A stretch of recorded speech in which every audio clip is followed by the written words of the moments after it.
Right. Vicky, how are you? Thank you. Oh, hang on.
Well, good afternoon, everyone. We'll resume the hearing of submissions on variation 1, and at this stage we're still in hearings 0, 1 and 0, 2, considering residential and general matters, just before we turn to our only submitter for the day, which is Ryman and RVA. From the reporting team, anything for us?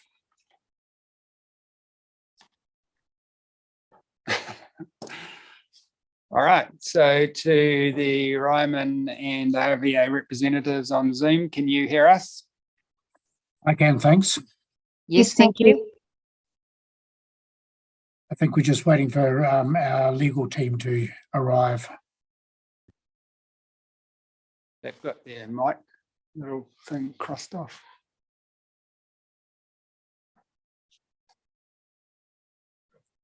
I just want to say that I sometimes have trouble with my sound, so I disappear and come back on my phone. I hope that doesn't happen today, but that may happen. And Thank you. I will have to leave a little bit early, say at 4:45, if we're still going at that time. I very much doubt we'll still be here at 4:45, so I think you're quite safe. Oh, 3:45. What am I talking about? Sorry. Yeah, same response. Okay, good. And so RM Chapman Tripp says they're here, but they can't unmute. I wonder why not. We can't see you either. Can't do either. We'll just pause while the lawyers sort out their technical Yeah, issues. they may just have to leave and rejoin, perhaps. Oh, yeah, Was fine yesterday. Yeah.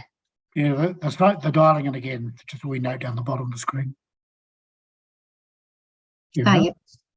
That's better. Can see you now. Oh, there we are. Sorry about that. That was very unusual. I'm here now. Yeah, good afternoon and welcome. Thank We've you. heard from our reporting officers. They don't have anything to add at this stage, so we'll hand it over to Ryman and RVA to present their information to us. Just for your benefit, we've received and read all of the pre-circulated information, legal submissions and all of the evidence. So that doesn't need to be read out loud to us again, but you're very welcome to highlight key points and then we'll see if we have any questions arising. Thank you, sir. I'm not sure before I got on whether people had a chance to quickly introduce themselves. Would you like us to do that? I know we can see their pictures and then their names on screen. I think that's sufficient. And we've read the material. Okay. Yeah. Rather than being RM Chapman Tripp, I'm Luke Hinchy, obviously legal counsel for RVA and Ryman. Each of the experts does have a very brief summary. We've tried not to traverse, stuff you've already read and thinking ahead that you would have read, but we will just read through those and touch on key points as we go through the team. Just sorry if I might interrupt you there. Have those Sure. Brief summaries been provided to us in advance? They haven't. No, we can certainly make them available after the call if that's useful. Beg your pardon? We can make those available after the hearing if that's useful. Yeah, it would be very useful. It would have been better if they'd been pre-circulated so we could have followed them as they're being read out, but that's okay. Okay. Apologies for that. We'll make those available as soon as we can. Just one minor procedural matter. We have replaced what the planning witness with Ms. Nikki Williams. Dr. Phil Mitchell actually produced the evidence in this case, but is unavailable due to an Environment Court commitment, and as a consequence, Ms. Williams is stepping in. So I think you've received a memorandum and an updated supplementary statement to record Ms. Williams, her role in the process. Just wanted to flag that in case you had any questions. No, we received that, and that's okay. That happens from time to time. We may have some extra questions from Ms. Williams when we hear from her, but we'll see how we go. Okay, thank you, sir. All right, well, and just by way of overview on the legal submissions, I was probably just going to touch on a few points. I just wanted really, I guess, to ensure that through the process of this hearing, you fully understand the planning regime that's being promoted by the RBA and Ryman. And I say that because I think the council officer may have misinterpreted what we're trying to achieve in some areas. And I suppose from that point of view, ensuring that you understand the reasons for for why the retirement sector is seeking a different approach than other multi-unit developments. So those are probably the two things I'd quite like to ensure we've got across by the end of the hearing, hopefully. I just perhaps start at paragraph 2, just to emphasise, I suppose, the Selwyn context here and the importance. I'll just briefly read that out if you don't mind. The Selwyn district is a highly attractive location for older persons to live.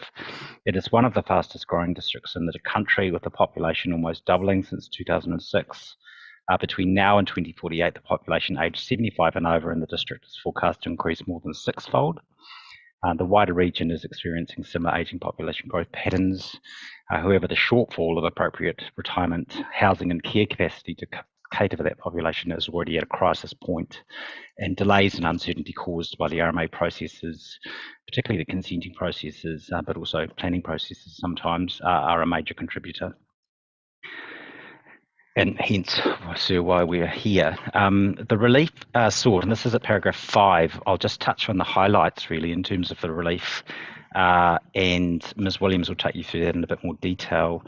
But it's really a regime that's been designed to fit quite nicely with the existing medium density residential standards, and there are some necessary adaptations to, I suppose, emphasise the importance of the ageing population and housing that population, as well as ensuring the rules and so forth actually fit with the typical retirement village typology. So we have objectives and policies at the higher level seeking to enable a variety of houses and provide for the day-to-day needs of people with those concepts already in the MDRS objectives and policies, but have been further particularised for the particular needs of the ageing population. At a rules level, the industry is generally seeking a consistent regime, as would be for any other 4 or more residential unit scenario. And I think we're slightly out of step in terms of where the council officer is on those points, because I think retirement villages haven't been treated in a similar way. They've in fact been more regulated in some areas than other multi-unit developments. But that's essentially what we're seeking, is a generally consistent regime that includes activity status, restricted discretionary activity status, including where there's a breach of development standards, and then similar conventions in relation to public and limited notification presumptions to ensure that essentially the industry is being treated like for like.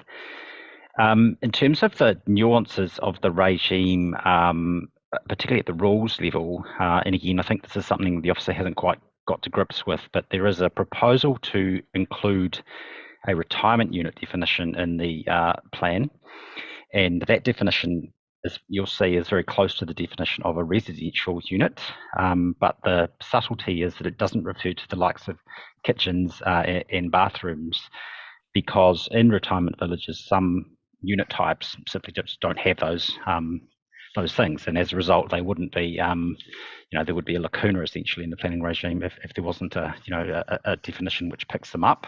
So we're trying there to try and emphasise to give some certainty to the industry in terms of how those units would be treated, and then aligned with that retirement unit definition, there are some changes to the some of the particular amenity controls that govern internal standards, and they particularly relate to outlook space and outdoor living space. And the adjustments that have been made there are to try and better reflect what amenity needs retirement units have. And, you know, for the reasons Mr. Brown and Mr. Collins explained, many units in retirement villages might be quite small. They may not have kitchens and bathrooms. The people that are living in them may rely largely on communal amenities within the village itself and internal amenities rather than outdoor amenities. And because of the nature of the activity going on, and and the care that's going on in those suites, they're not necessarily like a townhouse or an apartment and things like that. So they won't necessarily have the same needs around windows and, from habitable rooms and so forth. So that's the sort of the subtlety in terms of the retirement unit definition and the justification for it. And the experts here will be able to help you with understanding that more if you need that. In terms of the broader framework, I'm sort of moving to paragraph 13 now. I've set out quite a detailed submission, I suppose, in terms of the intention of the enabling housing legislation. And as I say, it's all about addressing New Zealand's housing crisis. The retirement sector itself is having its own unique crisis, and that's an ageing population, along with not having enough appropriate accommodation and care to look after that population. So we say we fit squarely within, what this legislation is designed to address. And from that point of view, at paragraph 21 and 22, I'm submitting that the process is not about providing the bare minimum, i.e. just simply implementing the MDRS. It's really about ensuring that the outcome of this process leads to the enablement of housing intensification to help address, those pressing national needs. In terms of the actual purpose, I've, I guess, isolated the three key themes I think that come out of the statutes themselves, as well as the background to those statutes in terms of legislation making. I mentioned addressing New Zealand's housing crisis. Accelerating housing supply is important to enable a variety of homes. Variety becomes important for the retirement sector in particular. It's not a standard residential use. And then removing overly restrictive planning provisions. And I say that the RVA and Ryman's proposed changes are very much on all fours with those themes. I then traverse some of the background in terms of the context of the RMA, some of the Section 32 aspects and the broader MPSUD context, which Ms. Williams goes into some detail in as well. I won't traverse that because I think that's really just to emphasise the intention section that I already just addressed you on. In terms of the variation itself, I've really just picked a few points in the submissions that I wanted to emphasise, and Ms. Williams picks up the detail, as it were.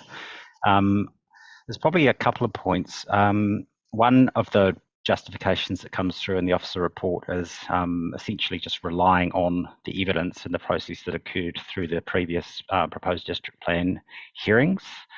And myself, and supported by Ms. Williams' evidence, we say that process and the context that was, I guess, was designed in has moved on, and things have changed because of the enabling housing legislation, and we don't think that the officers gave sufficient weight, and that's based on the the language used and the wording used in the previous evidence to the context that we're in now, which is giving effect to this important national legislation. And that, I think, supports the view that the regime that is being proposed is the preferred version, given it does directly respond to that statutory context. I've then got a reasonably detailed submission on the question of whether a retirement village is in fact a residential use, and I'm not sure if that's of any concern to you, but it did seem to be to some concern from the council officer. And to be fair, there is that point has been raised by other officers around the country in the same process, and in fact has been in previous processes as well.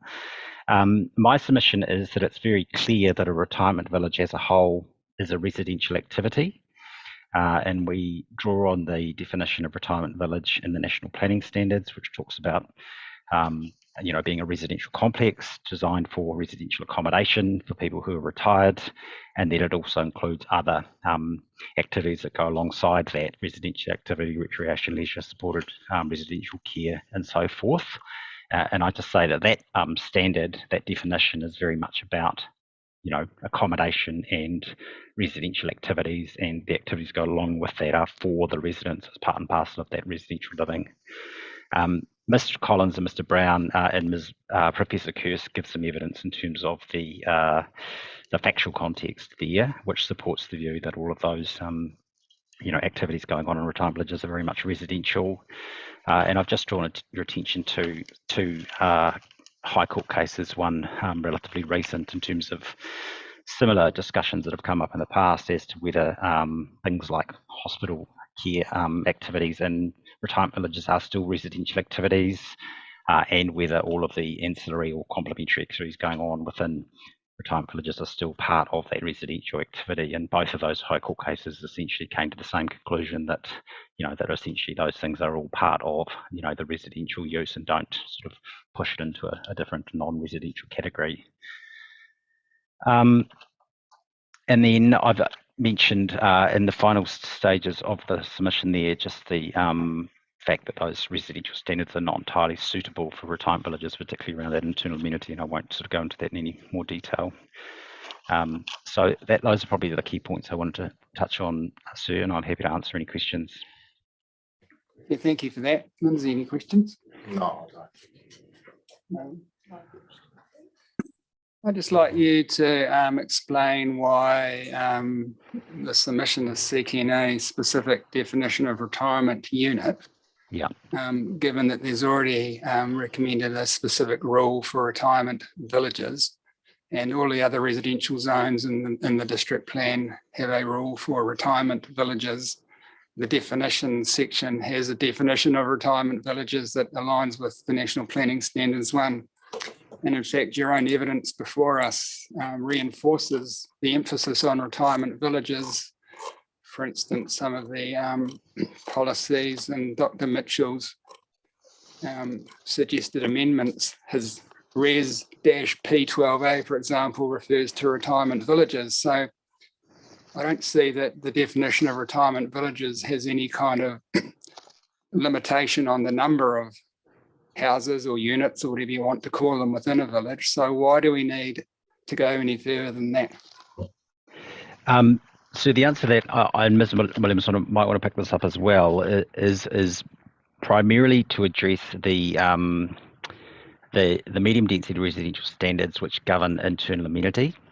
The retirement village regime that's being promoted relies in part on those development standards and in part on a restricted discretionary regime which engages some broader considerations. To rely on the the residential unit definition, it's problematic for retirement villages because some units within retirement villages, don't have major outdoor spaces, or they don't have significant numbers of windows to provide for those current controls, and they also don't have things like kitchens and bathrooms. So essentially those units will have no internal amenity standards that would govern how they were to be built. So the industry would prefer to have some standards, because if it can meet them, then it doesn't have to worry about that in a consenting process. So there's a slight adjustment to by providing a retirement village unit definition, as well as having some adjustments to the internal amenity controls to ensure that there is a sort of a development standard regime for retirement units. And perhaps if I just step in as well and just add to that in the regime that the Ryman and RVA and we're proposing, is that as a restricted discretionary, then those matters of discretion in terms of the, just as Mr. Hinchy was saying, in terms of the requirements that are in the plan at the moment, they only refer to residential units. So we've actually sought to include the the term retirement unit specifically because there is that slight difference in terms of the actual activity from being slightly different from a normal residential unit, and added some bespoke kind of provisions for retirement units within those matters of discretion, separate from the retirement village activity. But then as you get into some of those requirements in terms of outlook space, there's a number of them in the plan that I can step you through when it comes to sort of talking through the whole provisions, that actually if you have that retirement unit definition, it just makes it very clear that as a subset of residential activities, retirement units, as well as residential units, those matters apply.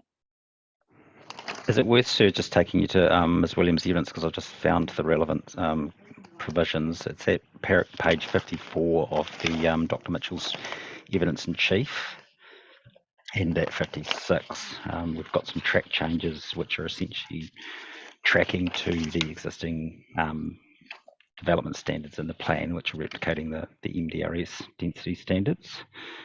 And the effect of those tracked changes is that the activity of a retirement village retains the restricted discretionary activity status, rather than, so the same as 4 or more residential units are retained as restricted discretionary, retirement villages and specifically retirement units would also be assessed under those matters rather than falling to discretionary. So that's where that separate definition comes in. So yes, certainly, in terms of the number of residential units per site on page 51 onwards, you can see where we've tracked in those changes to provide for retirement units. And one specifically that Mr. Hinchy referred to was that outdoor living space, which is on page 54. So specifically, we've identified some modifications that would apply to a retirement unit separate from a residential unit.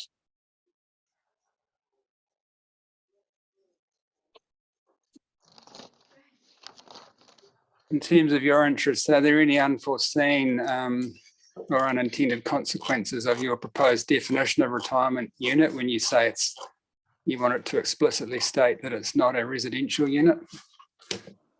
Have you thought through whether that creates any problems for you? I think in terms of the I'm nuance. addressing council at this stage, not planner yet.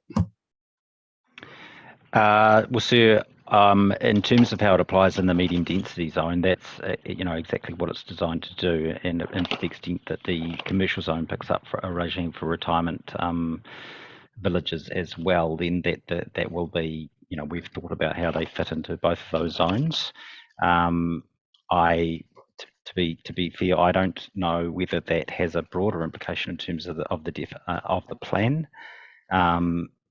Retirement units presumably are not used in other chapters, given their, given that's a new definition being proposed by the industry. To the extent that there was I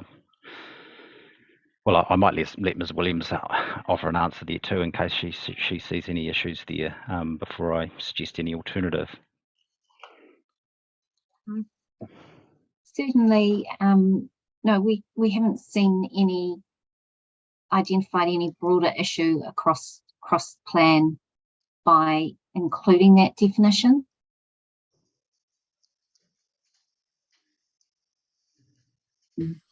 Right, Mr. Hinchy, thank you. I think that's the end of our questions, so we can proceed to your witnesses now. Thank you. Okay, well, sorry, I'll just introduce Mr. John Collins.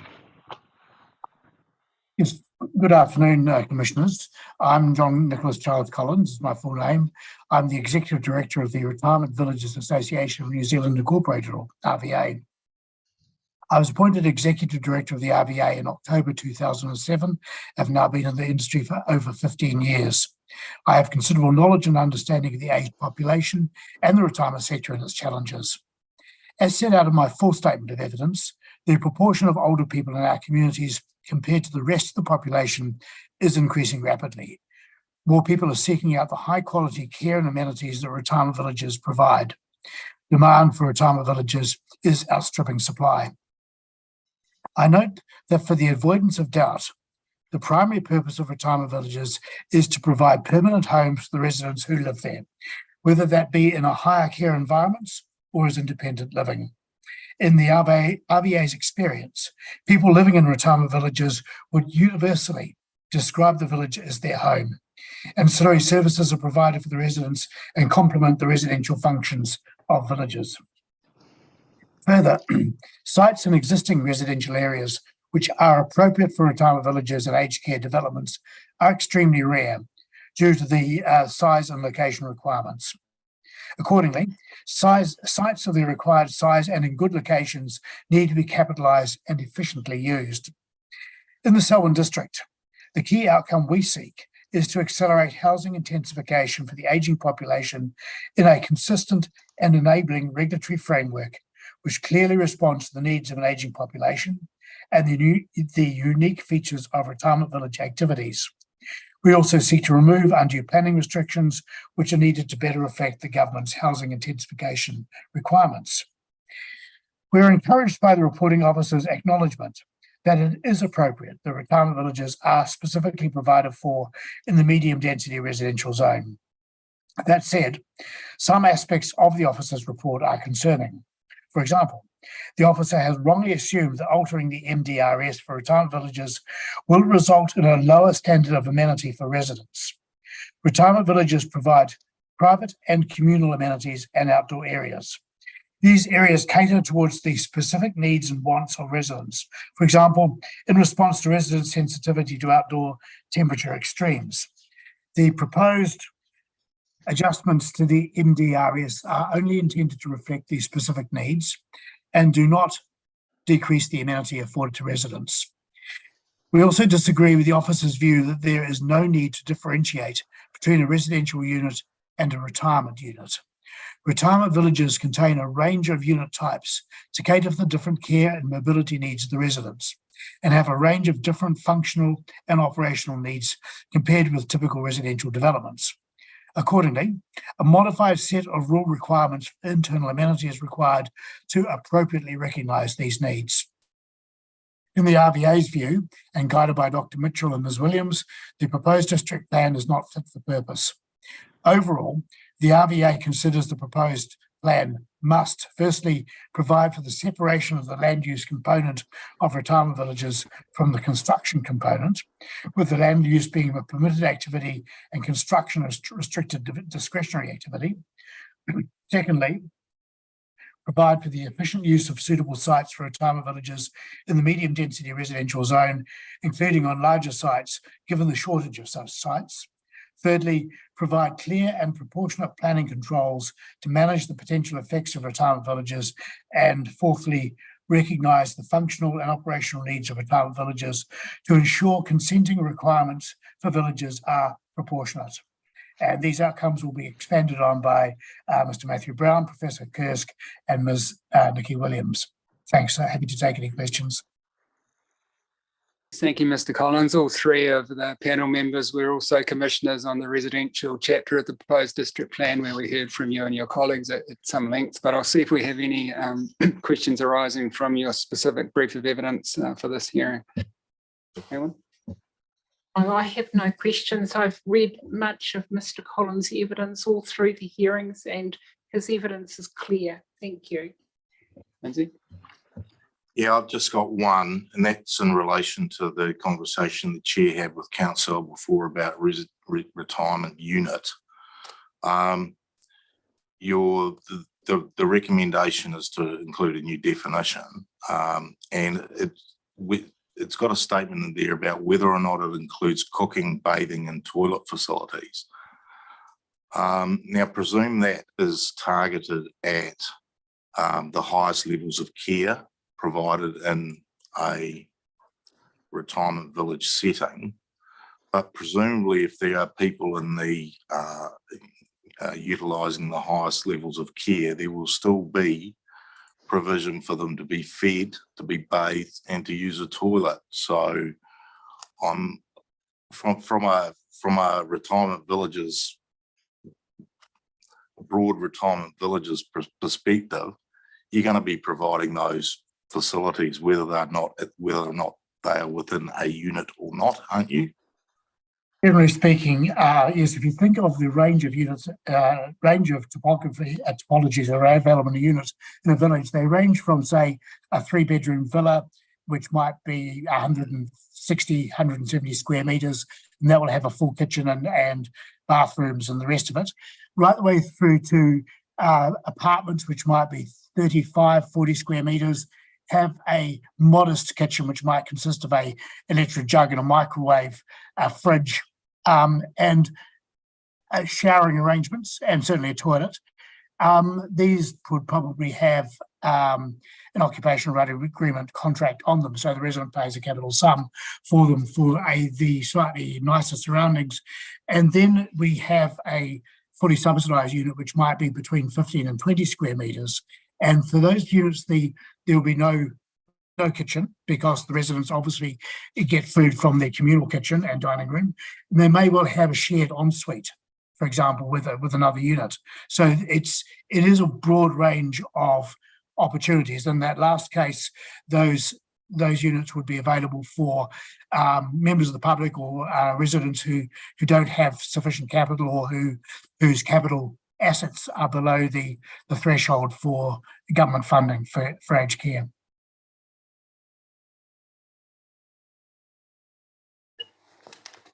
Mr. Collins, just one question in your paragraph 21.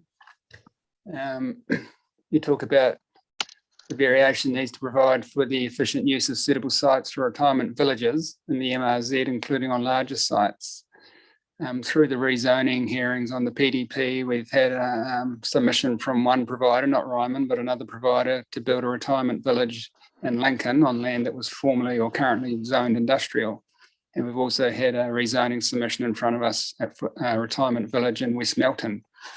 So what I'm interested to hear from you is, where in Lincoln, Prebbleton or Rolleston are these sites that are suitable for retirement villages in the MRZ, and in particular any larger sites? Okay. I actually haven't studied the detail of the available sites in the district.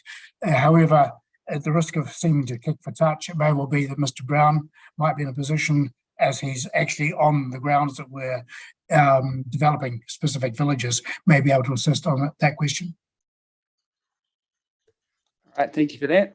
I think we have the next witness now. Thanks. Thank you, sir. Do you mind if I offer a couple of clarifications, just legal clarifications on those couple of questions that just came up? Sorry, I didn't quite catch what you said then. Sorry, sir. Do you mind if I just offer a couple of clarifications in terms of the questions you put to Mr. Collins from a legal point of view? Because I think, particularly on the first question about the retirement unit definition, I think it may just help to clarify that question about the definition and how it compares to the residential activity, or the residential unit definition. I just asked my colleague, do you want to have a legal clarification of the answer?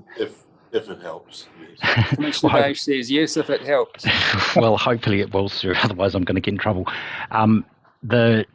We've looked quite closely at the residential unit definition, and from a legal point of view, we think that many units in retirement villages just simply won't qualify. And even though, as you say, most of those, well, all units will have some, access to toilets and showers and, and so forth. Technically, from the legal point of view, they just simply won't qualify as being residential units. And that's where the lacuna arises, is because then they have no control or development standard, which will pick up these internal amenity things.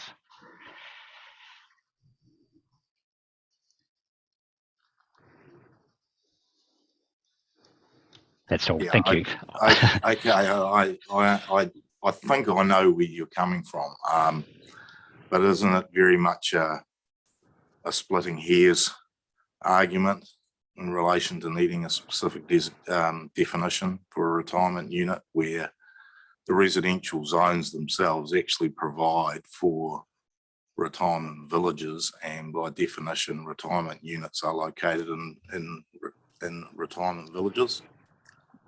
Yeah, I don't, with respect, think it is splitting hairs, because in the experience of my clients and actually my experience too, if there isn't a clear regime to deal with internal amenity controls for retirement villages, then council officers will often go for what they consider to be the appropriate standard for a residential unit.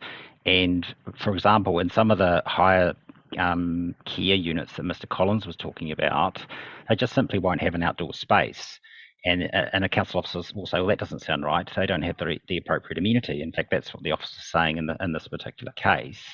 But that person's amenity will actually be all internal, because they simply don't have the mobility and the health, I guess, levels to be able to get outside and have their own private outdoor space. So I guess that the regime cuts out that uncertainty, and I guess ensures that retirement villages still have to meet internal amenity standards, but those standards are appropriate for the types of use.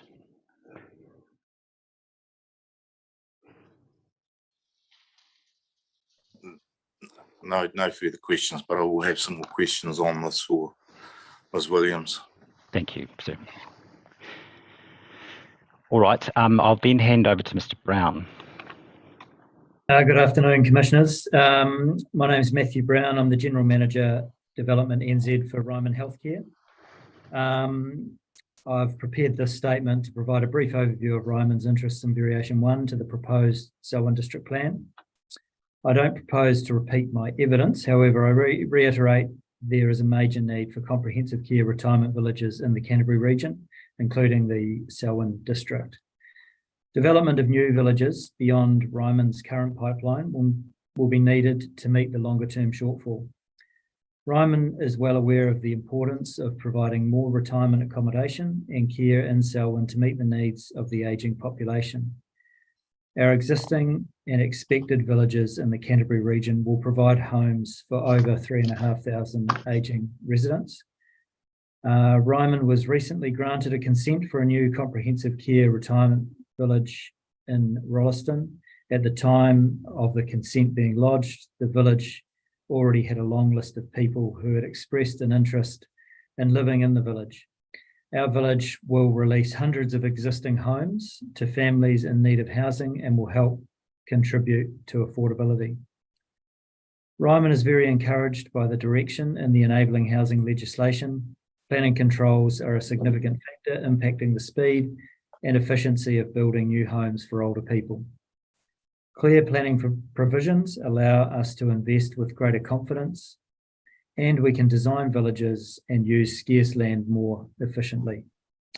I note that land of an appropriate size and location for our villages is very difficult to find, so having more opportunities for density and height will increase our options to build new villages in areas where they do not currently exist. Conversely, planning provisions that are unclear or do not properly provide for retirement villages cause major delays. For example, through extensive consent assessments, Section 92 requests and public notification processes. Consent processes can vary from around 4 to 6 months to over 2 years from commencement of application processing. Put in context, for many older people desperately needing appropriate comfort and care at a stage of their lives when they are most in need, an extra year or two in a retirement village can be very significant. Given the pressing need for more villages in the Selwyn district, I was disappointed that the officer's report as a whole recommends rejecting the majority of the RVA and Ryman submission points. The officer recommends a restricted discretionary activity rule in the MRZ for our villages. However, the proposed wording of this rule puts in place a series of controls and restrictions that are inappropriate for the retirement village context. Ms. Williams can address these, does address these matters in more detail. I also strongly disagree with the officer's view that the amendments sought by Ryman and the RVA to the internal amenity controls will result in a lower standard of amenity for residents than that of other residential activities. I also note the officer seems to have a view that retirement villages are not residential activities. These views highlight some of the many common misunderstandings about our activities that cause major issues in consenting processes. On the matter of internal amenity, ensuring positive wellbeing and amenity for all of our residents is Ryman's highest priority. A great deal of effort goes into ensuring our villages provide the best possible living environment for our residents. Many of our residents have mobility constraints. Therefore, our villages provide a lot of communal living areas indoors, which are more comfortable. The proposed retirement unit definition will also better reflect the different unit types in a retirement village, which do not all have kitchens and bathrooms. Our regime will ensure there is no confusion at consenting time between these units and residential units.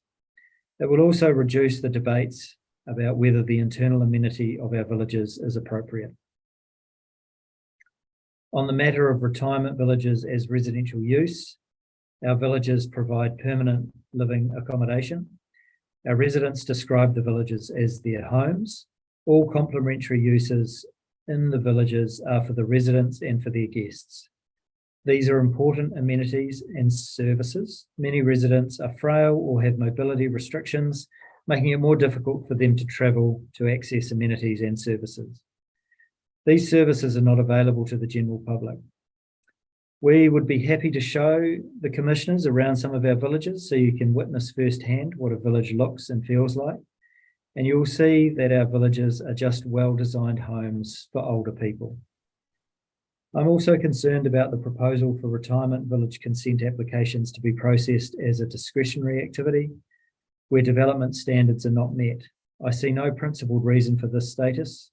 It will result in significant uncertainty and delays. I also consider it will result in unfair treatment in the development and consenting of retirement villages compared to other multi-unit developments. Ultimately, the changes Ryman and the RVA are seeking are intended to improve and streamline consent processes to ensure the efficient delivery of housing for older people. Access to the new MDRS building standards and the bespoke regime sought will also enable us to use sites more efficiently and invest with greater certainty. However, we are not seeking to move away from an effects management approach. The regime we are putting forward focuses on the key effects that potentially arise, including positive effects. Ryman agrees with and supports the key outcomes sought by the RVA, which have been previously set out by Mr. Collins and Mr. Hinchy, and soon to be expanded on by Professor Kearse and Ms. Williams. Thank you. Happy to take any questions. Thank you for that, Raymond. Sorry, I have no question. Thank you. Thank you. Mr. Collins, just got a couple for you. Your paragraph 13, where you talk about opposition from neighbours and resident groups, etc. Has that been your experience in the Selwyn district? I think it's Mr. Brown. Sorry, is that a question for me? Yep, sorry, what did Yep. I say? Mr. Yeah, Collins. Mr. Collins, That's- sorry. Oh, sorry, my mistake. Mr. Brown. So our experience with our Rolleston village is a bit unique because it's a greenfield site in an area that wasn't that hadn't been built yet. So in that particular instance, we didn't, but we had no direct neighbours when we were going through the consent process for that one. There was still, however, some pushback around urban design, just regarding landscaping, fencing, material colours and forms. And some of this discussion meant that resulted in us introducing new colour scheme into the design and making changes to the design and how it interacted with the with the street frontages. So changes to landscaping, fencing, and as I said, additional colour scheme in the village. Yeah, and that's based on we took a conservative approach with the design for that village. So we had we were well within our setback requirements and recession planes, etc. Okay.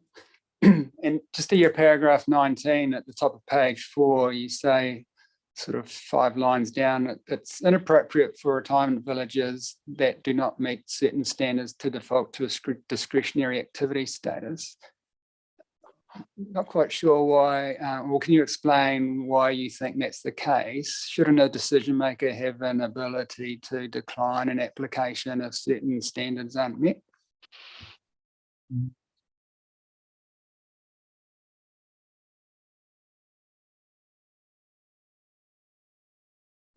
It's probably a more technical question that I'd suggest you put to Ms. Williams or Mr. Hinchy.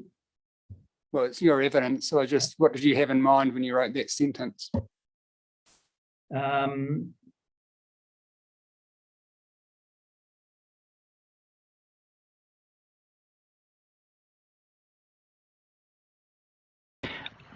So, I mean, it might be slightly unfair to Mr. Brown with respect. I think the distinction is not so much whether the consent can be declined, but whether it's a restricted discretionary versus a full discretionary activity. Yeah, Mr. Hinchy, I'm actually interested in the witness's answer. And okay. so Sorry, sir. Yeah. Why don't we just pause and let him answer since it's his evidence?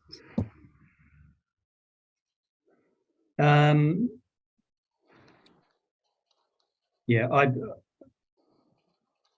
would. I mean, I think it's important that you ask the question and that you get the right answer for it. But in order to get the best answer to that question, I would still defer to Mr. Hinchy, if that's okay. All right, moving right along. Your paragraph 81, just see if I still need to ask that. Paragraph what, sorry? Your paragraph 81. Yeah.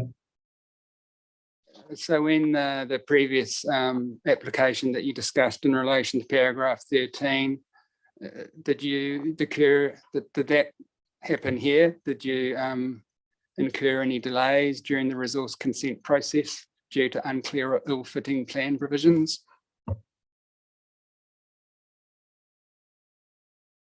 Yeah, so most of the delays, so there were delays during the consenting process, and most of those were around urban design elements, which I described before. So there was a lot, there were other example around shading, where we, as I said, we'd taken a conservative approach to the design.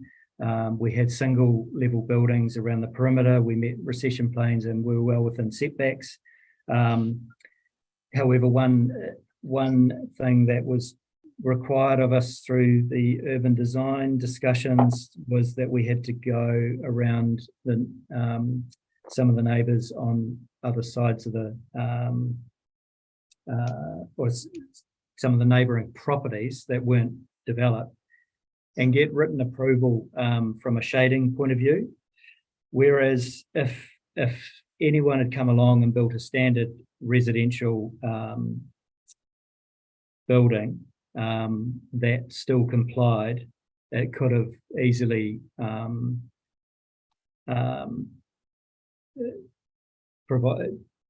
resulted in a higher level of shading for those properties. So yeah, things like that that caused us delays through that part of the process. All right, thank you, Mr. Brown. I don't think we have any further questions for you, so we could have the next witness now. Thanks. Thank you, sir. I'll introduce you to Professor Kearse. Hi, everybody. Thank you for hearing me out. Can I just check that you can hear me? Yes, we can. Great, thank you.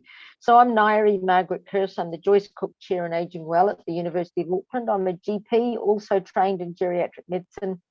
I have a PhD in health promotion for older people and a substantial academic record in gerontology research. I also deliver services and have done in retirement villages, care homes and communities as a general practitioner. My evidence is about the demographic ageing. So demographic ageing is really creating a crisis in housing and health for older people and requiring urgent responses from all sectors. Local government is a pretty critical part of that response, involving facilitation of appropriate age-friendly housing development, of which retirement village living is an essential part. So your Selwyn population, you will know as well as I, is rapidly aging with a projected tripling of those over 65 years old by 2043. Of these, it's expected about a third will require some disability support and at least a half will require age-friendly housing. Selwyn will have a relatively greater proportional increase in the older population over the next 25 years than other areas. Older people can stay independent and healthier for longer in the right environment. Preventive processes such as physical activity, access to green spaces, vibrant social activities and opportunities to stay active and connected are all factors associated with that independence. Retirement villages can provide these opportunities. My evidence outlines the common health and social issues people accumulate with aging and how appropriate housing can moderate the negative impacts of these conditions on well-being, and appropriate housing can facilitate independence. Social cohesion and connection and thus well-being can be facilitated by proximity to known environments such as local residential neighbourhoods and commercial areas. Thus, retirement villages would be best placed in these areas. Requiring residents to travel to unfamiliar areas to find appropriate accommodation may cause stress and reduce connectedness to their families and communities. For those with substantial disability, aged residential care is required, and the projected growth in numbers of beds required or needed to serve the future older population is quite alarming. Retirement villages are building aged care beds. Most new beds are in retirement village complexes rather than in standalone facilities. Aged residential care is essential for the efficient health system functioning and maintenance of quality of life for those with disabilities in older age. It also impacts their wider family and other networks.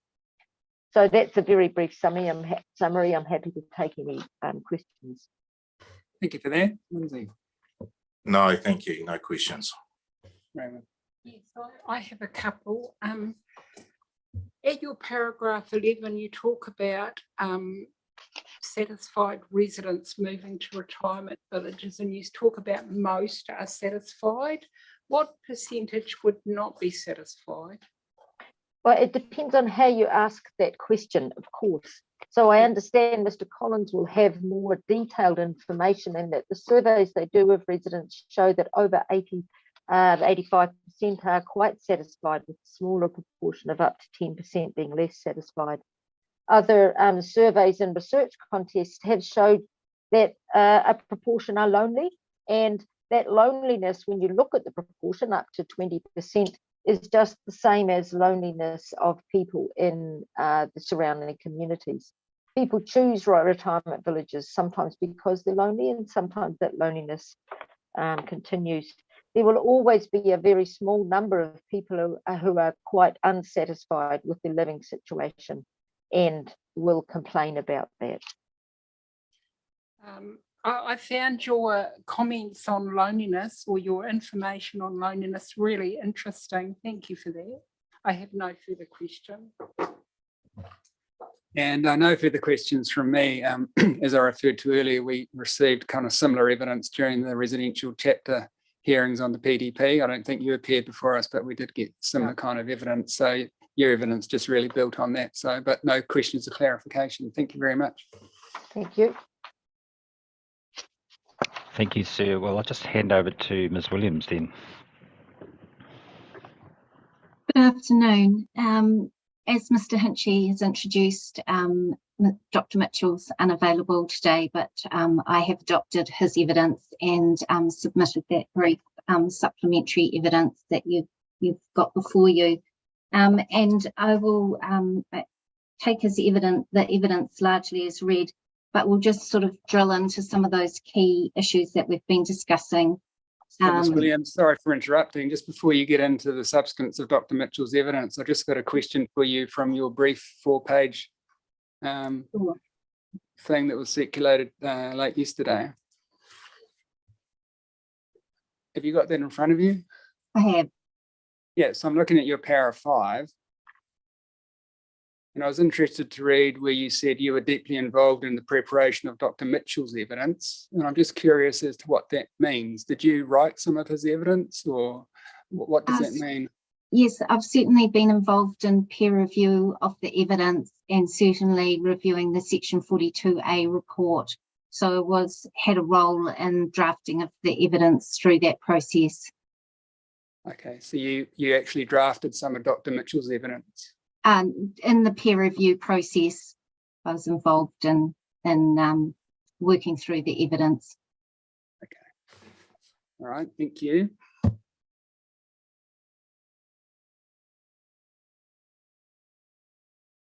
Yep, so you can now proceed with the substantive evidence.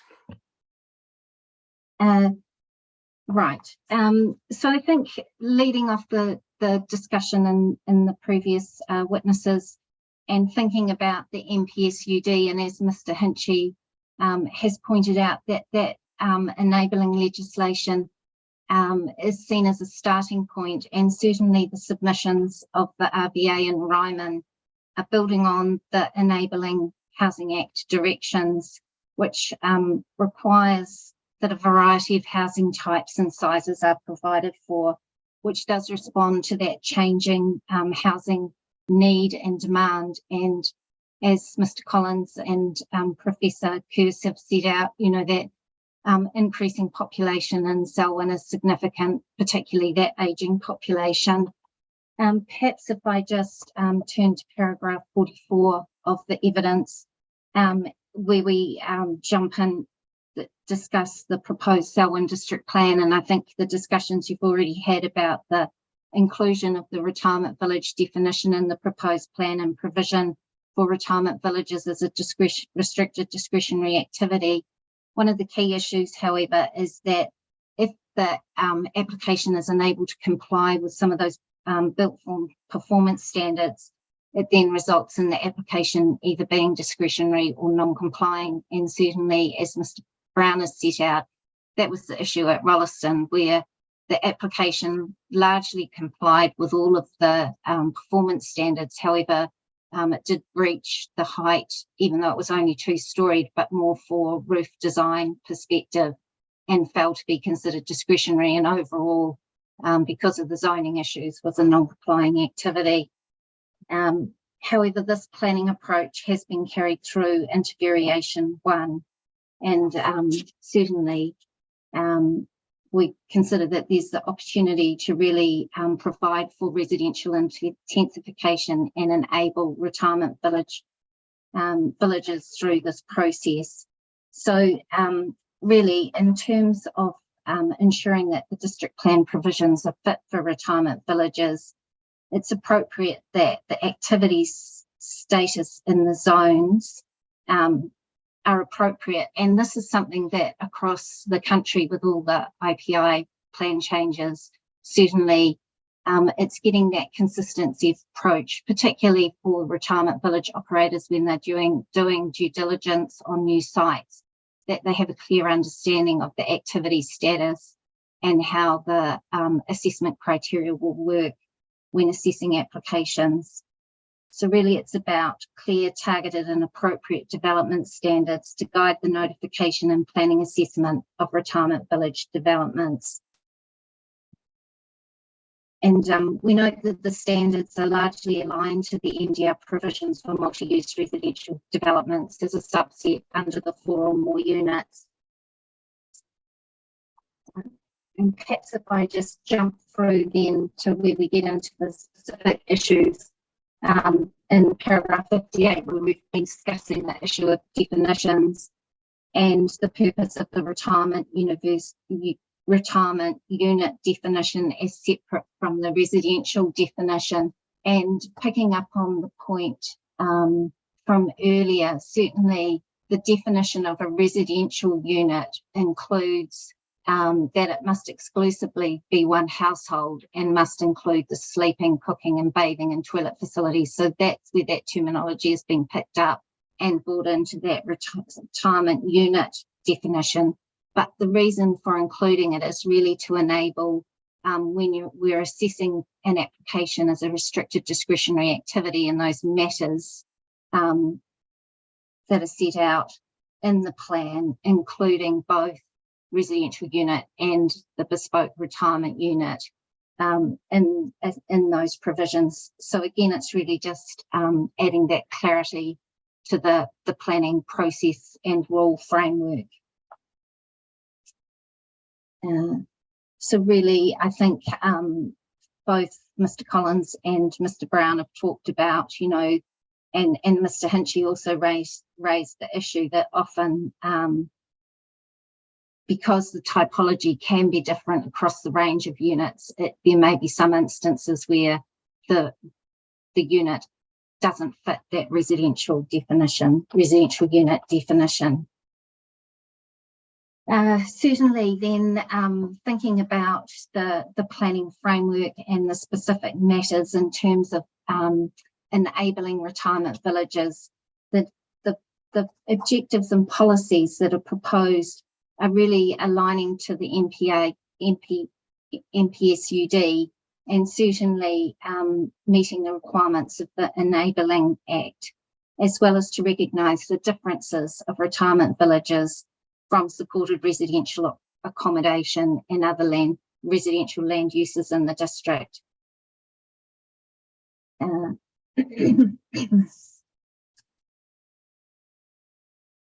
The relief sought by Ryman and the RVA to the policies is the same that was requested by the submitters through the proposed district plan process. And I note that the reporting planner has referred back to those section 42A reports as justification for the response in this process. However, I certainly consider that in my view, the new policies are appropriately to recognise those functional and operational needs of retirement villages. And certainly the variation process is really a step change now and enables the opportunity to think more broadly about how both the enabling of retirement villages and the management of their environmental effects can be managed. And such a policy would provide much greater clarity. I guess that's the basis for a lot of the establishment of that rule framework is really to provide a clear process to step through the plan, and also to eliminate any unintended consequences that we've discussed.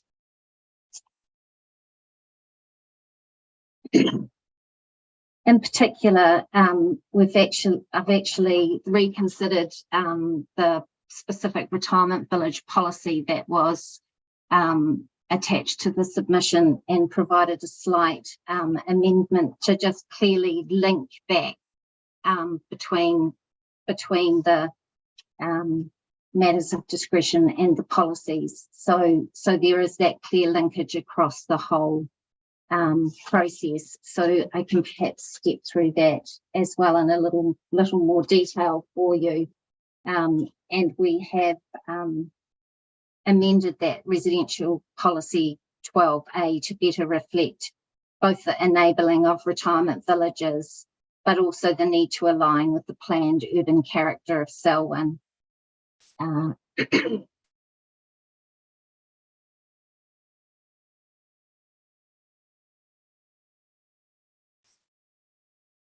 And certainly in terms of the assessment matters, we've directly linked those back to the relevant policies, including the existing policies. So the intention is that the retirement village framework will sit within the plan, and there'll be a number of policies that apply in addition to the new policies proposed, and certainly the restricted discretionary criteria links back to all of those matters that are relevant. And certainly, I guess, coming back to that point about restricted discretionary versus discretionary, that also links through to the notification provisions. And as Mr. Brown said, in the Rolleston instance, even though the shading issue was no more than a normal residential, because the application was discretionary, it was unclear, and limited notification with affected parties. Well, certainly in that process, it was obtaining affected parties. But similarly, in terms of notification, it's really providing that clear linkage so that as an RDA, if the activity is able to meet all the performance standards, then it should be similarly treated to other multi-units that are 4+ units, which don't have that notification element to them.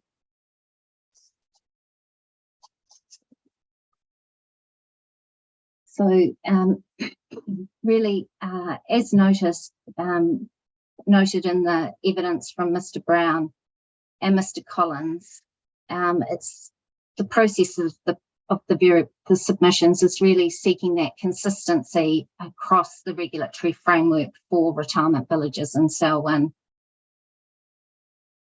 and really thinking about providing for an elderly population and ensuring that consistent rule framework to provide for the retirement villages, certainly. So overall, we're seeking that consistent planning framework and giving effect to the NPSUD.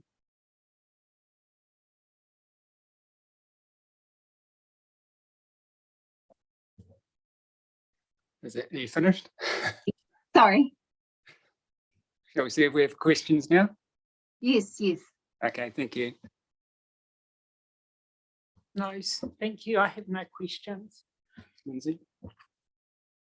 Thank you, Ms. Williams. If I could take you to the Appendix A, it's Dr. Mitchell's evidence, and just walk through some of those matters in terms of the suggested amendments, starting with the new objective proposed, or the deletion and then the new objective.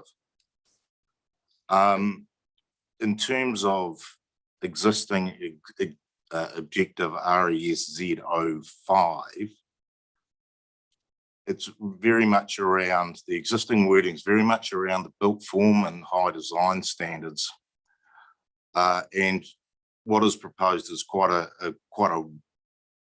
reworking of some of those matters, but it doesn't really talk about the built form of being a high design standard. I'm just wondering whether or not the appropriateness of the objective, or whether it might not be in the right place. Got any comment on that? I think the key here is that that the objective was really thinking about focusing back about the expectations of the residential zones in terms of the Enabling Housing Act, and that that as the objective was previously wording, it goes beyond those expectations, referring to the high design standards. So I think that was the basis for trying to reword that objective to have that broader focus. Now these objectives and the related policies apply across the plan, not only MDRS. So I guess the question would therefore be, is it not appropriate to look for getting a high design standard in appearance and trying to integrate it into the environment or the planned urban form which is enabled by the NPSUD? The NPSUD certainly talks about high quality, but I guess it's that that link back to design standards, and certainly across the residential and commercial zones, perhaps that change of thinking that is anticipated in the district. Yeah, I guess going back to my original question is that does the rewording which is proposed pick up the elements in terms of what that particular objective is trying to achieve? When it talks about enabling people and communities to provide for social, economic and cultural well-being for their health and safety now and into the future, well, that replicates part of the Act. Develop over time in response to diverse and changing needs of people and communities and future generations. As an objective that might be worthwhile, but it doesn't really talk about the built form of the structures themselves. And yes, I take on board your point there that the focus of the amended objective is different, and we haven't, the alternate, I guess, is to put to look at reworking the actual wording of that objective and put the well-functioning urban environments as a new objective in there. Okay, I think we'll move on. The RESZOX specific objective for ageing population, isn't the matters in that already included within RESZO3, particularly in relation to changing demographics?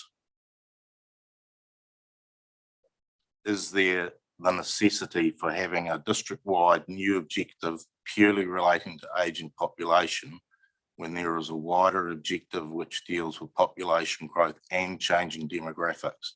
To me, changing demographics is, yes, it's a fact that there is the population is aging. So why do we need something which is so precise as looking at a specific district-wide residential objective dealing with an aging population? I think it's certainly identifying that it is certainly an issue that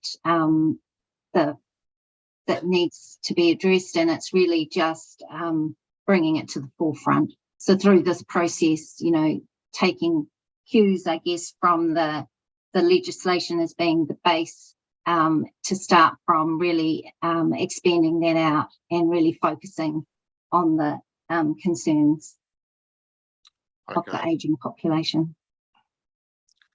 All right, thank you. Amendments to Residential Policy 1, and again, considering these are district-wide objectives, go across the different residential zones, so would apply in Darfield as much as they might apply in Rolleston. It's gone to be quite specific, including 3-story attached and detached dwellings and low-rise apartments. As a district-wide policy, as a means of achieving the objectives, is it appropriate to actually specify 3-story attached and detached dwellings? Isn't that more appropriately put in the provisions for the medium density residential zone?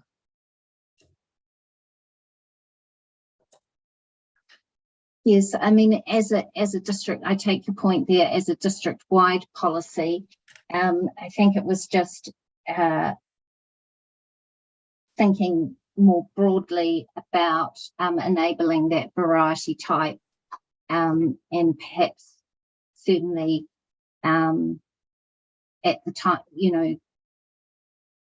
in terms of the nuances, it may be that it's really just clarifying that that certainly the type of housing will change across the district. Okay, but it needn't go to the detail about including 3-story attached and detached dwellings and low-rise apartments. Right. Yes, I would agree that specifically, as you say, may not apply in every zone across the district. Next one, residential P3. We've had a number of submissions which are looking to include the term planned urban built form within that, and it seems to me that policy is very prescriptive, and it doesn't necessarily take into account anything which is existing, and remembering that this is a district-wide policy. Have you got any comment on that?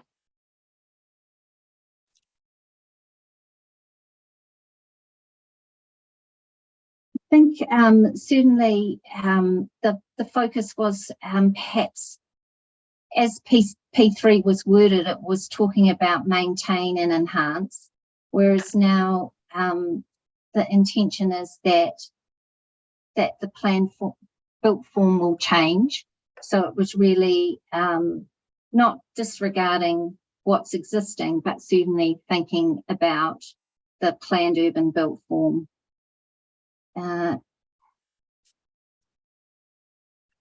And that there's certainly a range of activities within that built form, or Okay. to link with, yeah. So what you're trying to do, or what Dr. Mitchell and his evidence was trying to do, was basically say that any consent application will need to consider the standards that reflect the planned urban built form for where they are located. Is that it Yes, in a that's nutshell? correct. Yep, that's it in a nutshell. Okay, and so in terms of things like enabling privacy and retaining open space and access to sunlight and daylight, even with MDRS, those provisions are taken into account. So is it necessary to remove any reference to, if you like, internal amenity effects when you're looking at a retirement village? Certainly, retirement villages still have high quality developments and do have high quality internal amenity areas. I guess it was just changing the focus of the policy. But yeah, okay, so where are those things about in terms of a residential policy? This one doesn't specifically flick out retirement villages separate from everybody else, but where are those things about retaining privacy, retaining open space and access to sunlight and daylight? Where would they exist if they were to be removed?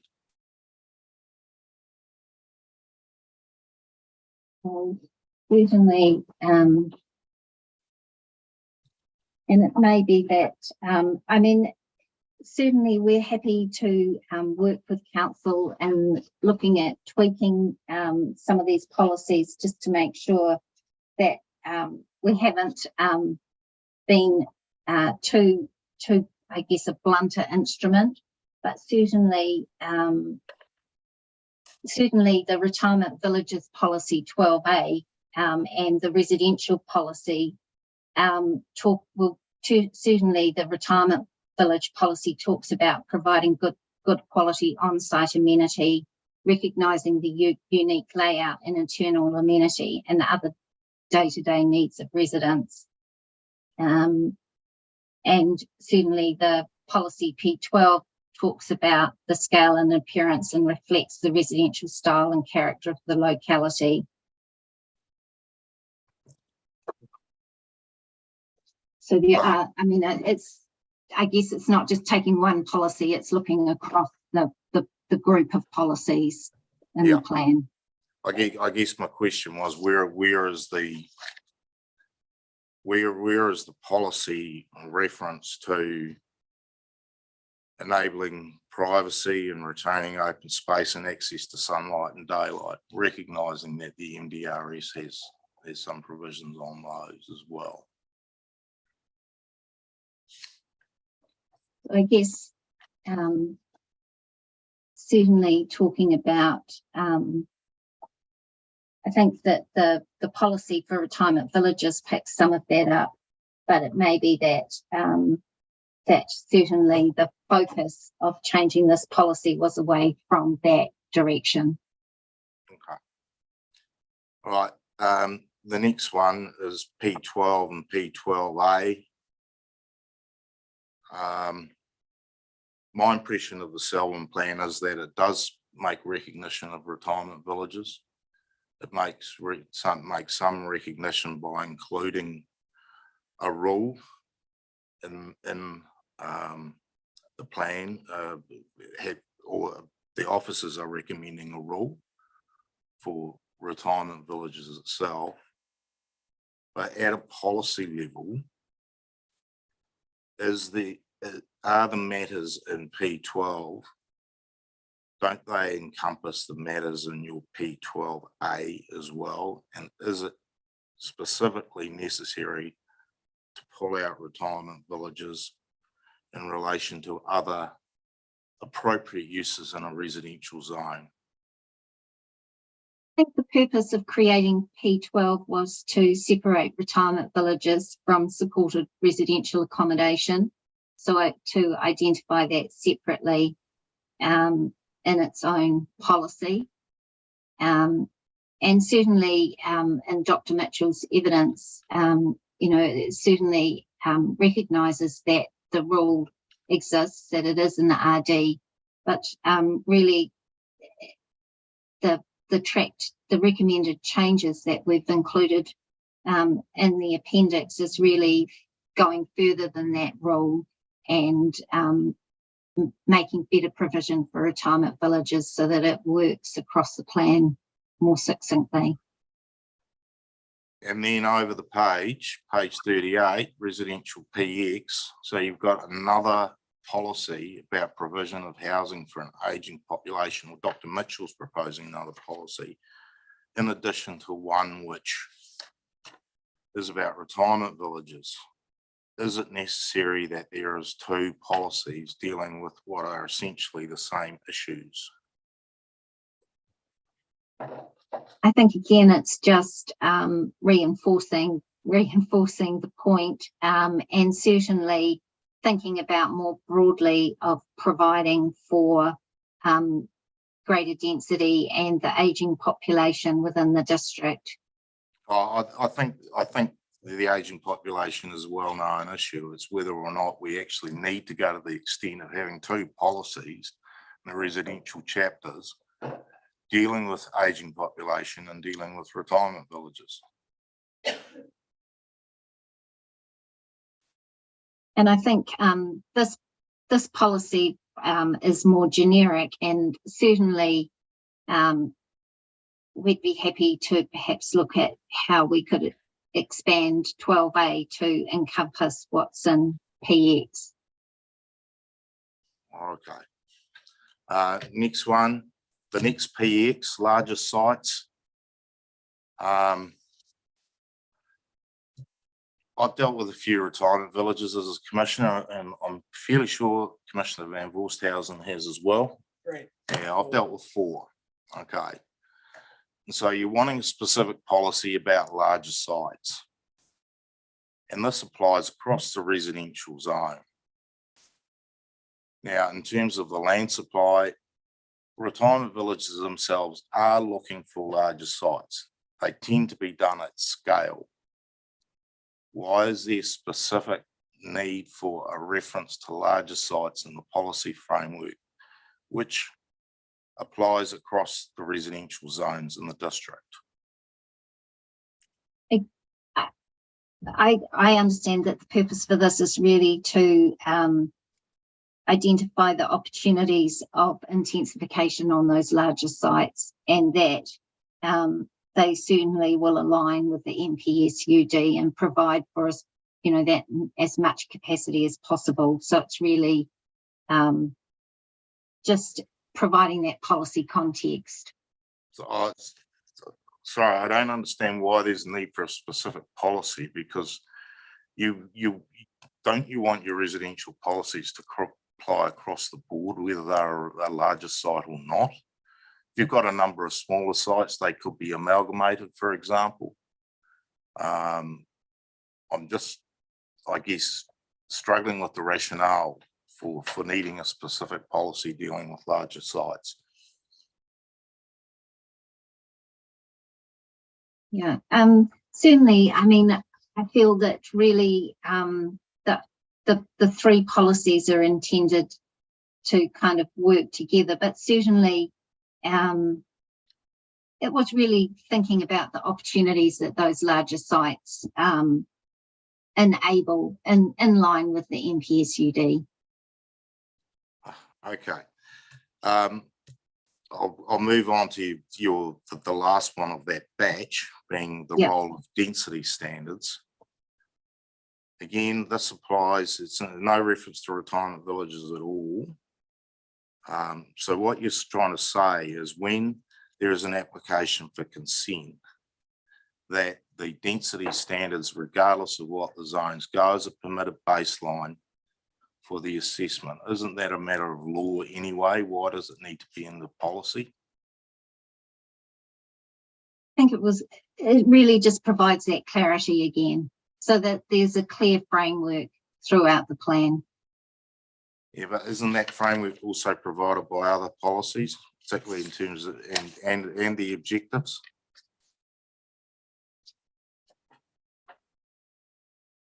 I mean, certainly, in terms of consistency and just thinking about density standards and the enablement, I feel that this policy was really just developed to make that very clear.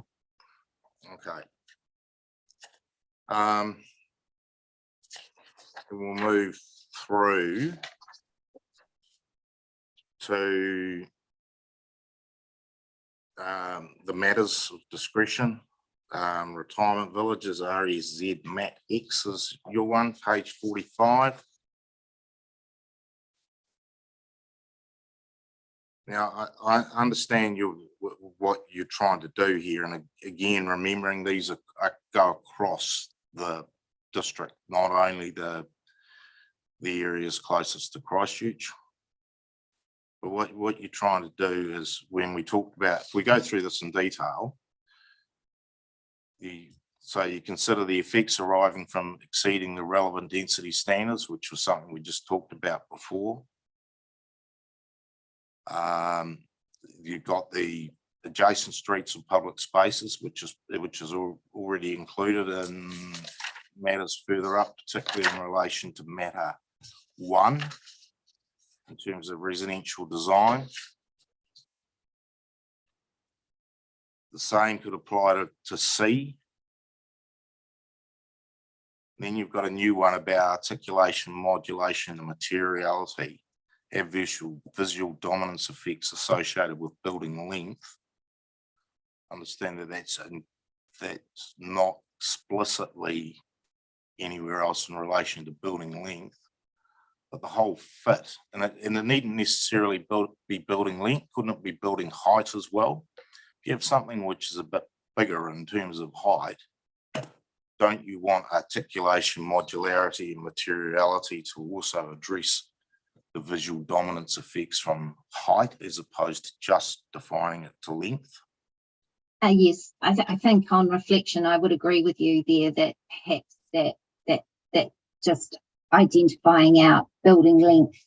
I think the key issue is that obviously retirement villages do have that length, and when they interface with the street, I think as Mr. Brown's probably said, in a lot of the villages, certainly when they get near the boundaries and street boundaries, they generally comply with height and setback, but they still do have that element of building length.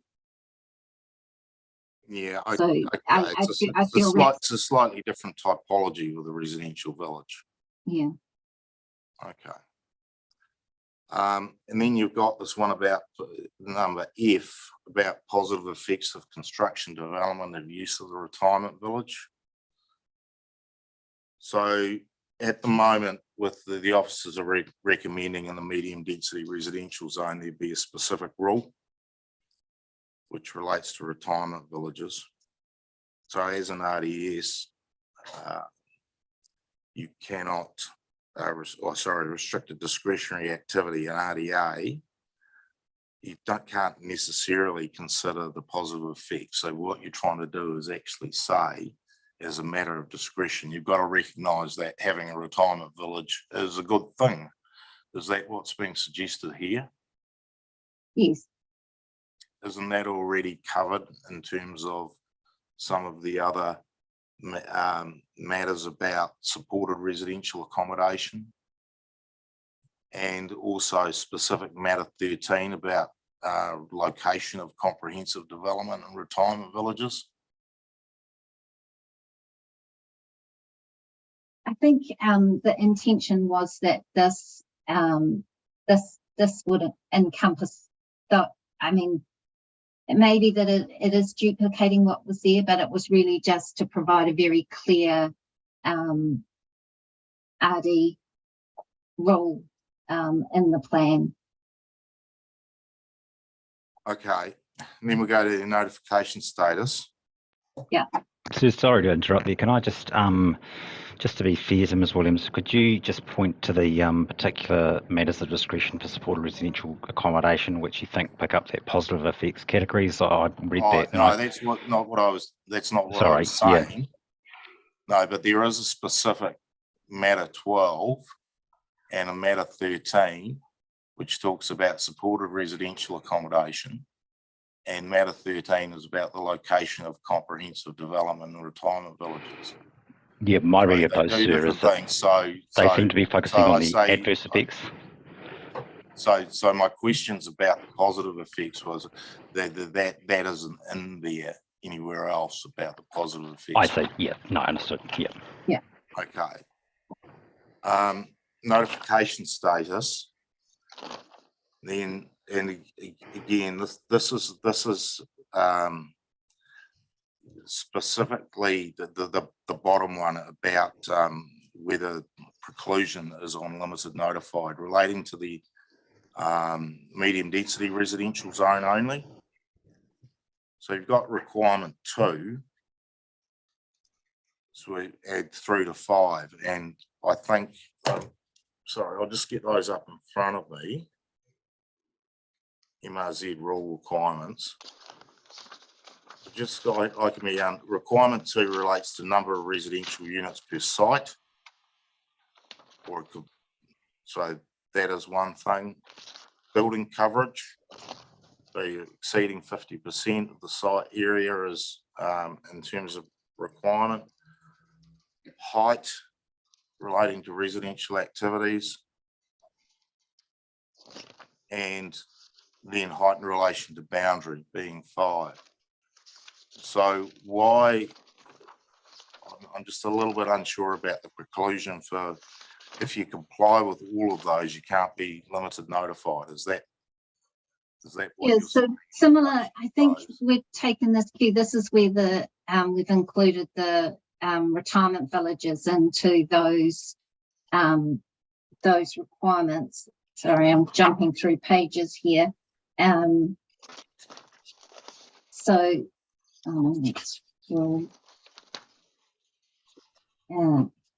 That's correct. So I think we've tried to align with what happens with 4 more residential units. Yeah, I can understand there's some rationale between, in terms of the buildings, forgetting about the use for this. Yes. You know, in terms of the building, there is some correlation, isn't there, between the approach you would have between, that's right, and the matters which you might consider if there is a multi-unit residential development and a retirement village. You want the same sorts of things to be looked at in terms of the buildings themselves. Yes, that's right. So thinking about the key matters that are for consideration of that built form and those built form standards. Yeah, okay. I think I'm just about there. You would have seen in the 42A report, in the appendix, there is a recommendation for a new rule. MRZRA, Retirement Village, Activity Status RDIS. Yep. So Dr. Mitchell's evidence doesn't really talk about that, I don't think, in terms of that. And it's got a whole heap of matters of rule requirements you need to look at, servicing, building requirements and so forth. So is the approach being proposed by the officers not sufficient to take into account that there is express provision within the medium density residential zone for a retirement village? I think the version that is included in Dr. Mitchell's evidence is based off that section 42A report, but with some modifications. So I you're don't talking think it about, includes all the matters that are in the 42A. I'll just pull that appendix up. yeah, so we're talking about Dr. Mitchell's MRZ R2X. Yes, So in that, it says it's a restricted discretionary activity, but it doesn't include any of the rule requirements that are being proposed by the officers. There's requirement 1, servicing, requirement 2, building coverage and so forth, right the way down to, you know, dominance of accessory buildings, which is, yes. So that it's quite different. that's right. So I guess item A is the effects from exceeding any of the relevant. Yes. So perhaps let me just pull up the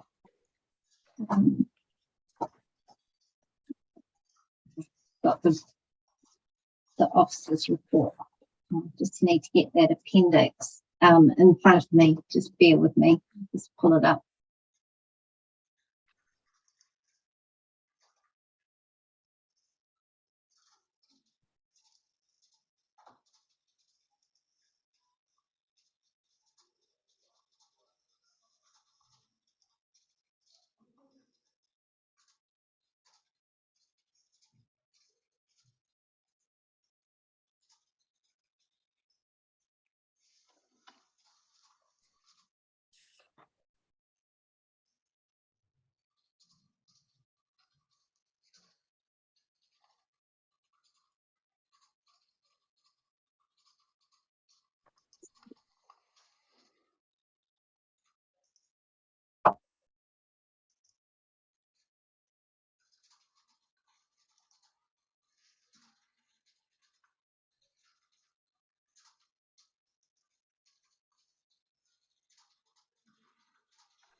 So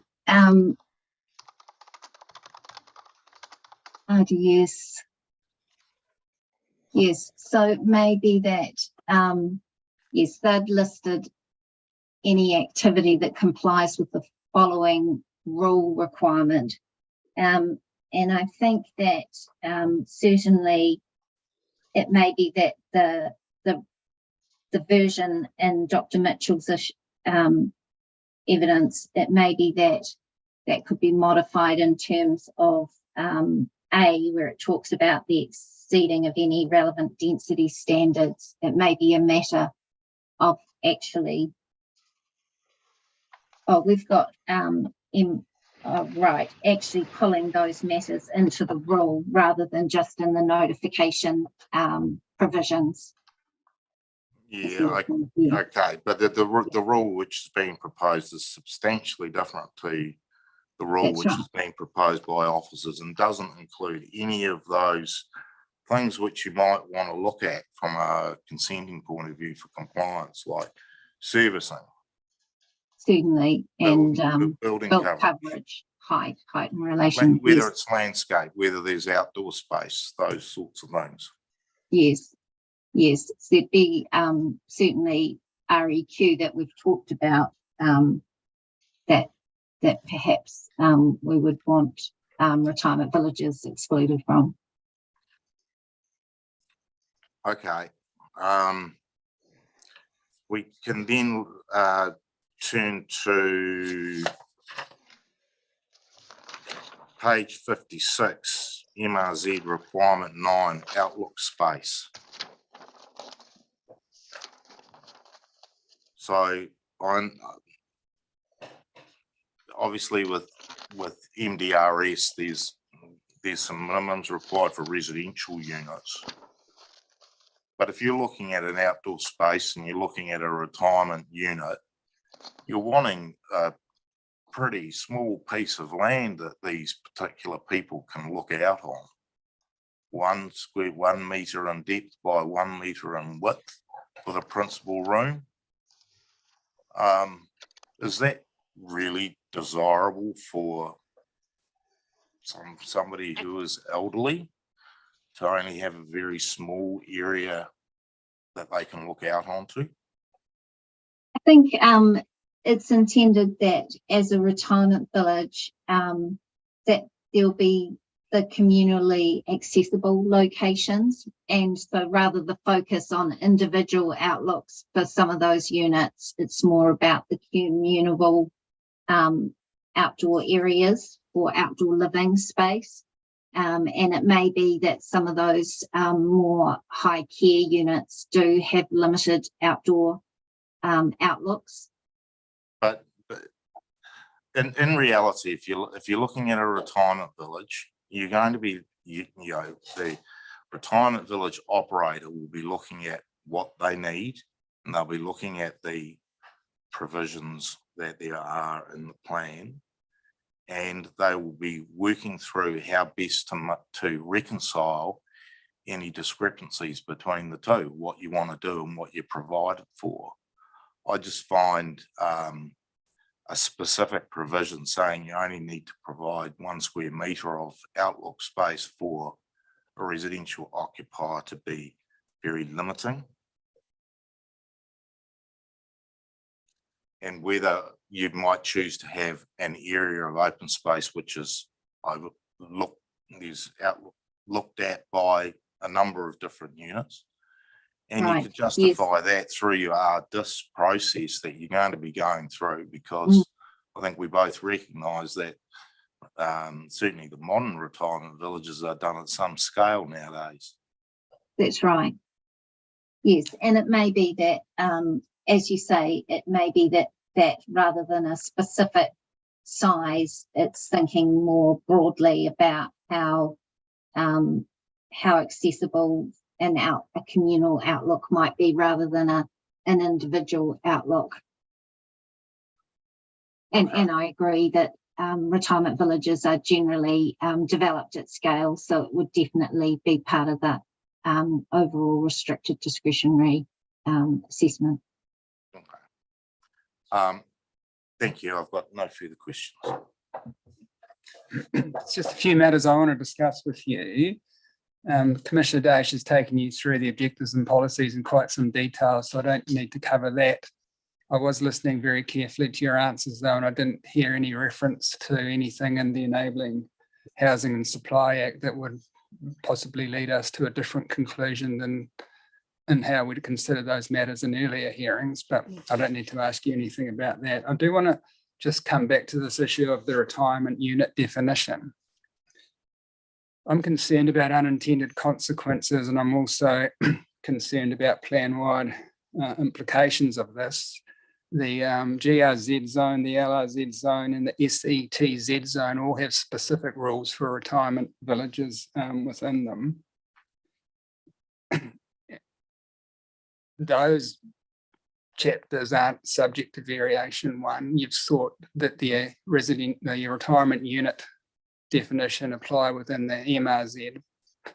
So I'm not sure how that would work with the rest of the plan. So what I'd invite you to do, and you may or may not choose to do this, but it might be in your interest to do so, is to consider section 14.1 of the New Zealand, of the National Planning Standards, and consider whether it's possible to recommend to us an amendment to the definition of residential unit that has either a subcategory or a narrower definition within it of retirement units. And then, because that definition of residential unit then would apply across the plan without any further potential amendments required.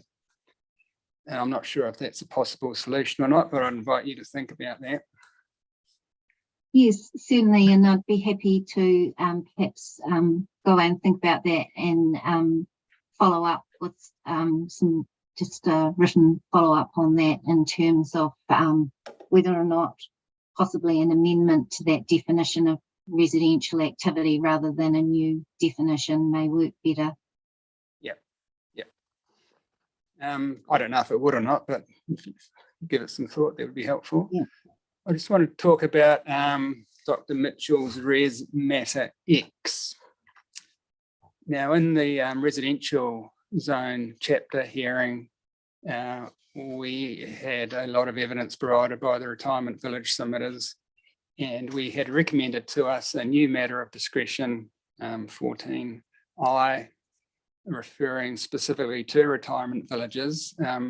The hearings panel for that chapter has considered the evidence received and the officer's recommendations and has come to an interim conclusion on how that matter of discretion might be further amended. Obviously, you're not privy to that, and nor are the officers.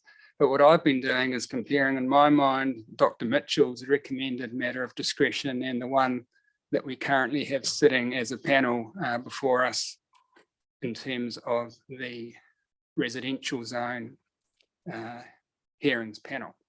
So I just want to ask you some questions about what Dr. Mitchell recommended. In terms of his matter A, would a reference in a matter of discretion to the planned built form of a residential zone have the same effect as Dr. Mitchell's clause A?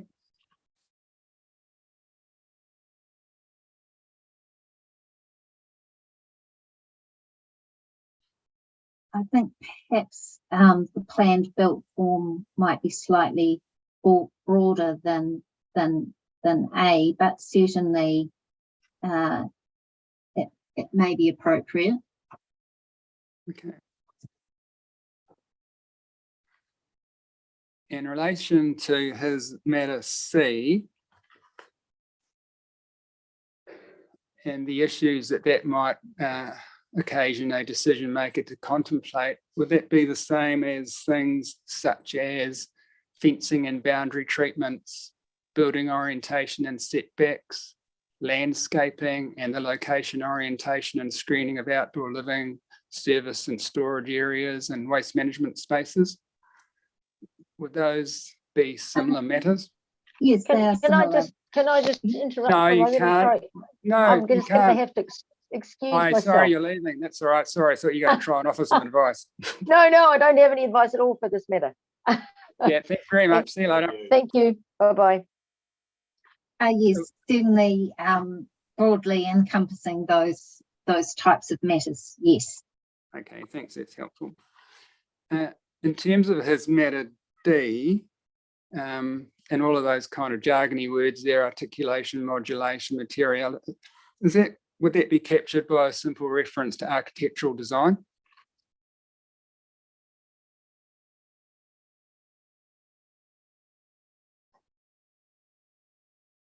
Architectural design and form. Yeah.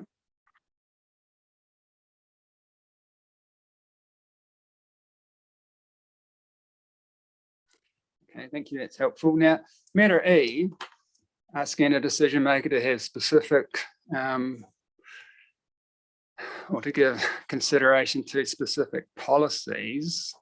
Why do we need that as a matter of discretion? Doesn't a decision maker need to consider all of the objectives and policies that are relevant to an application without you having to list specific ones? What's the point of E?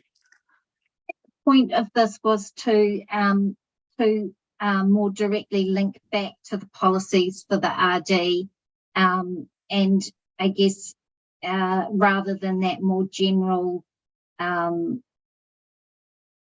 original wording, which was just repeating those policies or some of those policies. No, I was asking you a more general question. Why is there in a list of matters of discretion a need to refer to specific policies where a sensible decision maker is well aware of their obligation to have regard to or take into account all of the relevant objectives and policies in the plan that relate to the application before them? I think as a restricted discretionary matter, it was really just making that clear, but I take on board that potentially, and I think it largely covers all of the policies are listed there. So you may be correct that direct linkage may not be there, but it was really just that explicit linkage.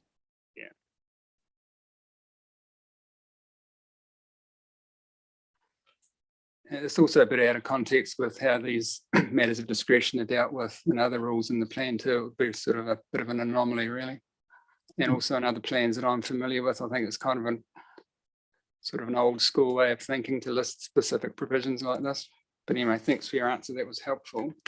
Yeah, just in relation to the matter of notification that Commissioner Dash asked you about, just wanted to make sure you're aware that the officers have recommended to us amendments to the notification provisions in the MRZ REQ provisions, such that REQ 3, 4, 5, 6 and 7 would not trigger limited notification, and REQ 2 would not trigger limited or public notification. So the officers have already considered that matter and recommended some amendments to us in that regard. Right, so that aligns with what we're recommending there.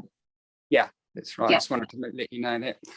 Look, but other than that, no further questions from me. But in terms of that matter I raised with you of the possible nested definition, look forward to hearing back from you on that. And Commissioner Dash, is there anything that you want Ms. Williams to come back to you on, or are you happy with their answers? I appreciate the position that you're in, Ms. Williams, that you weren't the primary author of the evidence, and some of my questions might have been a bit difficult on off the cuff to actually deal with. So if there was any amendments to, particularly at the objectives and policy levels, you might want to reflect on, I'd welcome that.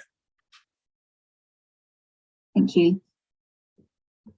All right, Ms. Williams, thanks very much for your assistance, and I don't think we have any further questions for you. And, Thank you. And I'll see most of your team in Upper Hutt on Monday. Yes. You might get asked all the same questions again. We'll So be could- prepared. before we sign off, in terms of the follow-up work, one of the points you made, Mr. Chair, was about this use of a cross-reference to policies. I'm just conscious that when this regime was designed by Dr. Mitchell, I guess the preference was to cross-refer to policies rather than provide all of the detail of those policies in the assessment criteria. So I think the risk of removing that cross-reference means we may end up with gaps, particularly that cross-reference back to the retirement village policy that Dr. Mitchell and Ms. Williams are recommending. So I'm just wondering whether it may help for Ms. Williams to reflect on the wording there as well and potentially come back with something which perhaps is more comprehensive. Well, you're welcome to provide any follow-up information that you think would assist. What I've been doing in my thinking is comparing with what Dr. Mitchell recommended in his evidence to what we already have before us in terms of the residential zone chapter hearing, which has a specific matter of discretion for retirement villages. So I've just been comparing the two, and that was the basis of my questions. Understood. Yeah, and yeah, as we sort of pointed out, things have moved on somewhat from the previous process, and the new legislation, I think, has probably caused the RVA and Ryman and Dr. Mitchell to reflect on, where we were earlier, and we've obviously had some experience, including with Commissioner Daish in other jurisdictions, to and the provisions have been refined, I suppose. So what you're seeing here is a sort of a combination of those two things: the change in the legislative and the refinement as we've gone. But I guess just useful to have you to have that context. Yep. All right. Okay. Well, thank you. Thank you very much to you and your team, and for answering our questions. And Commissioner Dace, you might see you in Lower Hutt, and I might be seeing you in Rotorua later in the year. Very good. We look forward to it. So that brings us to the end of today's proceedings, and we reconvene in the morning at 9 a.m. Thank you.